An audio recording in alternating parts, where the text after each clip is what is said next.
GST terminal setup हो गया है और पहला केस लो या आप ऐसा कहें पहला डिसीजन 1 दिन के अंदर ही आ गया, वो भी पेपरलेस। जी हाँ, एक क्लाइंट की जीएसटी टर्मिनल के अंदर रिक्वेस्ट गई थी, अपील गई थी, जिसके अंदर उसका GSTR 3B और GSTR 1 के अंदर कुछ 27 लाख रुपए के आसपास का डिफरेंस खड़ा हो गया, जिसको डिपार्टमेंट ने पहले तो सेक्शन 74 के अंदर डिमांड निकाली, जो कि फ्रॉड के केस के लिए होती है। कुछ अपनी बुक्स के अंदर गड़बड़ करी है, जिसको गवर्नमेंट फ्रॉड ट्रीट करती है। बाद में उसने अपनी डॉक्यूमेंटेशन, अपनी रिकॉन्सिलेशन वगैरह सबमिट करी, तो उसको कन्वर्ट करके सेक्शन 73 के अंदर वो डिमांड रेज कर दी।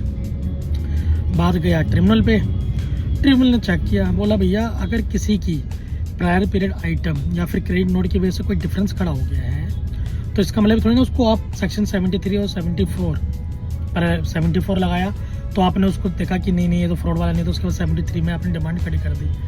ऐसा बिल्कुल नहीं चलता। मैं बात कर रहा हूँ Sterling and Wilson private limited versus commissioner of Orissa का, जो अभी 11 फरवरी को लगा और 12 फरवरी को ही उसका रिजल्ट आ गया है। For more info go through this case study. अब जीएसटी टर्मिनल आ गया है तो मनमानी तो बिल्कुल भी नहीं चल सकती अब डिपार्टमेंट की, जिसको हरासमेंट बोला जाता है नॉर्मल भाषा में।